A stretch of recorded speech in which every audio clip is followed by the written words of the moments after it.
আজ ২৪ ঘন্টার মধ্যে সারা দেশে বজ্রসহ বৃষ্টি হতে পারে বলে জানিয়েছে বাংলাদেশ আবহাওয়া অধিদপ্তর। সেই সঙ্গে দিন ও রাতের তাপমাত্রাও কমতে পারে বলে জানিয়েছে সংস্থাটি।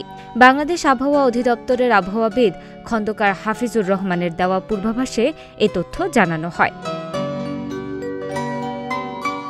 আবহাওয়া অফিস জানায়, ৮ আগস্ট সন্ধ্যা ৬টার মধ্যে রংপুর, রাজশাহী, ঢাকা, খুলনা, বরিশাল ও চট্টগ্রাম বিভাগের অধিকাংশ জায়গায় এবং ময়মনসিংহ ও সিলেট বিভাগের অনেক জায়গায় অস্থায়ীভাবে দমকা হাওয়াসহ হালকা থেকে মাঝারি ধরনের বৃষ্টি, বজ্রসহ বৃষ্টি হতে পারে। সেই সঙ্গে ঢাকা, খুলনা, বরিশাল ও চট্টগ্রাম বিভাগের কোথাও কোথাও মাঝারি ধরনের ভারী থেকে ভারী বর্ষণ হতে পারে। এছাড়া সারা দেশে দিন এবং রাতের তাপমাত্রা সামান্য কমতে পারে। এছাড়াও সন্ধ্যা ৬টা থেকে পরবর্তী ২৪ ঘণ্টায় রংপুর, রাজশাহী, ময়মনসিংহ, ঢাকা, খুলনা, বরিশাল, চট্টগ্রাম ও সিলেট বিভাগের অনেক জায়গায় অস্থায়ীভাবে দমকা হাওয়াসহ হালকা থেকে মাঝারি ধরনের বৃষ্টি বা বজ্রসহ বৃষ্টি হতে পারে।